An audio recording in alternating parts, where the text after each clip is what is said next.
नमस्कार, स्वागत है आपका चौथा पैगाम में। आपके साथ मैं हूं फिरदौस। आइए नजर डालते हैं आज की गतिविधियों पर।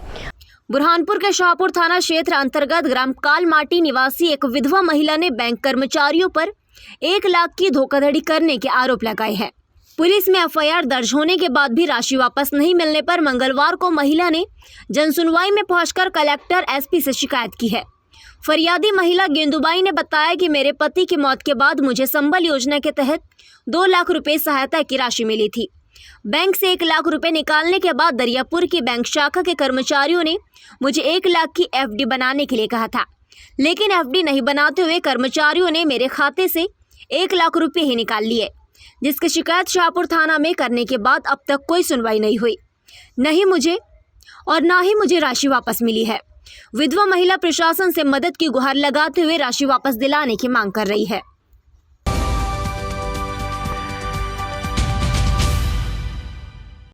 बुरहानपुर के लालबाग पुलिस ने बलात्कार के मामले में गिरफ्तार एक आरोपी से पूछताछ की तो वह बाइक चोर गिरोह का मुखिया निकला।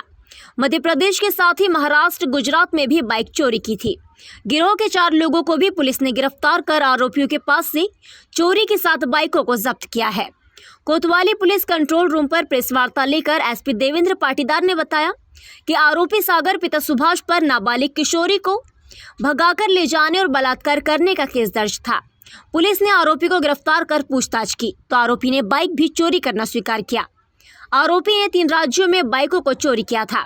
पुलिस ने 4 अन्य लोगों को भी गिरफ्तार कर चोरी की 7 बाइकों को जब्त किया है। आरोपियों से अन्य चोरियों के संबंध में भी पूछताछ की जा रही है। थाने ने एक बहुत ही अच्छा कार्य किया है। उस कार्य में एक बड़ा संपत्ति संबंधी अपराधी है सागर पिता सुभाष, ये नीमगांव डेमी थाना यावल का रहने वाला है, जिला जलगांव का। इसको गिरफ्तार किया है। कुछ इस तरह का मामला है कि 3 जून को थाना लालबाग में एक नाबालिग बच्ची के अपहरण की घटना थी। उसमें ये मुख्य रूप से संदिग्ध था। उसके माता पिता के द्वारा रिपोर्ट की थी, तब उसमें 366 ए 376 और पॉक्सो के तहत प्रकरण पंजीबद्ध हुआ था। उसके जब उस आरोपी को पकड़ा सागर को, तो सागर ने जो घटना में मोटरसाइकिल यूज़ की थी, वो मोटरसाइकिल चोरी की मोटरसाइकिल थी।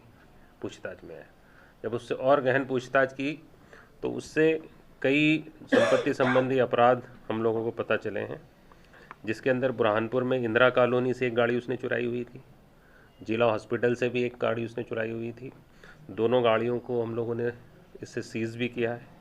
इसके अलावा जब इससे और भी पूछताछ की गई है तो इसके द्वारा कोतवाली भुसावल से 2 गाड़ियां, जामनेर और बोरतलाब जिला भावनगर से भी संपत्ति संबंधी घटनाएं की गई थी। इसके द्वारा इसने जो मोटरसाइकिल, कुल 7 मोटरसाइकिलों को इसने चोरी किया था, वो सारी मोटरसाइकिलें हम लोगों ने जब्त की है। इसके अलावा इसने जो गुजरात में भावनगर के अंदर है, वहाँ पर भी इसने एक बड़ी नकबजनी की वारदात की थी। उसके संबंध में भी इसने अपना कबूल किया है। इसके अलावा इसने मोटरसाइकिल चोरी और नकबजनी के अलावा इसने लूट से संबंधी भी कई घटनाएं घटित की है। तो इसको पुलिस के द्वारा पकड़ा गया है और इन्होंने जिन लोगों को मोटरसाइकिल बेची थी, महेश, अमोल, गणेश और मोहम्मद, इन लोगों को भी हम लोगों ने हिरासत में लिया है। महाराष्ट्र में और गुजरात में हम लोगों ने पुलिस को सूचना दी है। जल्दी वो अपनी वहाँ से टीम भेज रहे हैं। इन लोगों को वो भी अरेस्ट करके लेके जाएंगे और अगली कार्रवाई करेंगे। इस पूरी कार्रवाई में हमारे जो थाना प्रभारी अमित सिंह जादौन, उपनिरीक्षक हंस कुमार, रचना तोमर, विक्रम चौहान, राजकुमार फागना, नितेश, दीपांशु की अहम भूमिका रही। और इस पूरी घटना को करने में हमारे जो सीएसपी है गौरव पाटिल और एडिशनल एसपी अंतर सिंह कनेश, इनकी महती भूमिका रही, जो उन्होंने पूरे अपने मार्गदर्शन में इस पूरे घटनाक्रम को कंप्लीट करवाया है। तो एक बड़ा अपराधी है संपत्ति संबंधी, जिसको कि थाना लालबाग ने गिरफ्तार किया है। कॉपी सबको दे दी।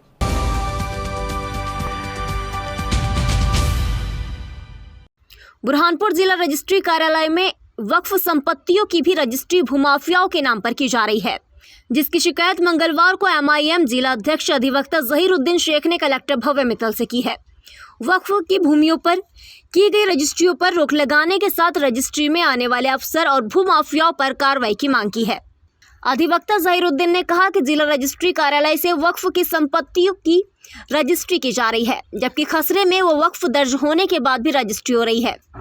एक प्रकरण तहसील न्यायालय में लगाने के बाद तहसीलदार द्वारा खारिज कर दिया गया है, जिसमें वक्फ लिखा था, जिसकी शिकायत कलेक्टर से कर रजिस्ट्री कार्यालय में वक्फ बोर्ड की संपत्तियों पर हो रही रजिस्ट्रियों पर रोक लगाने की मांग की गई। कानपुर जिले के अंदर वक्फ संपत्तियों की रजिस्ट्री कार्यालय के अंदर रजिस्ट्रियाँ हो रही है और रजिस्ट्री कराते वक्त व्यक्ति ये समझते हैं कि जब रजिस्ट्री हो गई है तो वो एक नंबर संपत्ति है। वो जब तहसीलदार महोदय के न्यायालय में नामांतरण का मुकदमा लगाते हैं तो तहसीलदार महोदय ये कहकर उसको मुकदमे को खारिज कर रहे हैं नामांतरण के कि ये वक्फ संपत्ति है। जब एक बुरहानपुर का न्यायालय किसी संपत्ति को वक्फ संपत्ति प्रमाणित कर रहा है तो रजिस्ट्रार रजिस्ट्री कैसे कर रहा है? रजिस्ट्रार की अपनी जिम्मेदारी है कि कॉलम नंबर 12 के अंदर देखें कि उस संपत्ति की कैफियत में क्या लिखा है। कॉलम नंबर 12 के अंदर जब मध्य प्रदेश वक्फ लिखा है तो रजिस्ट्रार ने रजिस्ट्री कैसी कर दी? तो रजिस्ट्रार और बुरहानपुर के भूमाफिया जो है आपसी में साठगांठ करके जनता को लूट रहे हैं। इसलिए मैंने आज कलेक्टर महोदय से निवेदन किया जन सुनवाई में आकर कि भूमाफियाओं के खिलाफ और रजिस्ट्रार के खिलाफ ऐसा आइडियल मुकदमा बने कि बुरहानपुर को भविष्य के अंदर कोई भी रजिस्ट्रार वक्फ संपत्ति की रजिस्ट्री करने से पहले काम कराए। ऐसा कितनी रजिस्ट्री हुई है जो आपके संज्ञान में आया है मामला? देखिए मेरे सामने तो अभी 5-6 रजिस्ट्रियाँ आई है और ऐसा मैंने लोगों से सुना है कि अनेकों रजिस्ट्रियाँ हो गई। इसलिए मैं चाहता हूँ कि इसकी बड़ी बारीकी से जांच होना चाहिए। कहीं ना कहीं साठगांठ रजिस्ट्रार की बिल्कुल मैं आरोप लगा रहा हूँ, प्रमाणित आरोप लगा रहा हूँ। मेरे हाथ में रजिस्ट्री है रजिस्ट्रार के द्वारा की हुई। तहसीलदार ने जो खारिज किए नामांकन वो आदेश की कॉपी है मेरे पास। क्या नाम है आपका? एडवोकेट जहीरुद्दीन शेख, MIM जिला अध्यक्ष बुरहानपुर।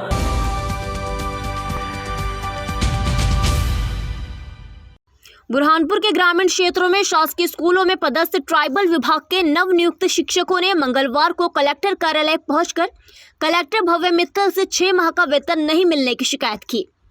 शिक्षकों ने कहा कि शासकीय स्कूलों में हमारी नियुक्ति अप्रैल माह से हुई है, लेकिन नियुक्ति से सितंबर माह तक का वेतन हमें अब तक भुगतान नहीं किया गया है, जबकि दूसरे जिलों में वेतन भुगतान हो गया है। वेतन नहीं मिलने के कारण शिक्षकों को आर्थिक परेशानियां हो रही है। 150 से अधिक शिक्षक जिले भर के शासकीय स्कूलों में पदस्थ है। सभी शिक्षक बाहरी जिलों के होने के कारण उन्हें आर्थिक परेशानी हो रही है। अलग अलग संकुल से आए हैं, 4-5 संकुल, बेड़तला है, कांवरा है और कोड़िया है, तुकईथड़ है।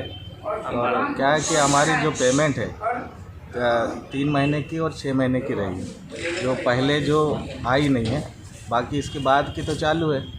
तो अभी क्या है, जो हमारी पेमेंट के लिए हम जैसे नावरा संकुल वगैरह में गए थे और ब्लॉक में भी गए, पर वहाँ से उन्होंने बताया कि आगे आप संपर्क करें, यहाँ से कुछ हो नहीं सकता है। इसलिए हम यहाँ कलेक्टर ऑफिस आए। कितने महीने से वेतन मांग है? जैसे आप लोग कितने मतलब सर 35 लोग हैं, विज्ञापन देने के लिए 35 लोग हैं। कितने लोग मतलब कितने महीने से वेतन नहीं मिला आपको? सर अलग अलग, जैसे मान लो किसी के 3 महीने के बाकी है, किसी के 6 महीने के बाकी है। सब यहाँ लोकल के हो कि ट्राइबल के? सर ट्राइबल वाले, रहने वाले बाहर से? रहने वाले सब बाहर के हैं। हम कहाँ से? अब ये बताना, जैसे मान लो मैं बैतूल जिले से हूँ, कुछ होशंगाबाद से। क्या समस्या आ रही है आपको यहाँ से वेतन नहीं होने के कारण? सर बहुत सी समस्याएं हैं। अब जैसे हम तो किराए से लेके जो है सब कुछ जो है खाना पीना जो है हम जो है अब खरीद के ही खाते हैं, है कि नहीं? तो ये 2-3 से 6 महीने तक का बचा हुआ है। अब हम जो आए थे शुरू में तो बहुत सारी समस्या लेके आए थे, हमारे पास कुछ ऐसे साधन थे भी नहीं। अच्छा, मध्य प्रदेश के नए मुख्यमंत्री मोहन यादव बने हैं, क्या अपेक्षा रखते हैं अभी उनसे?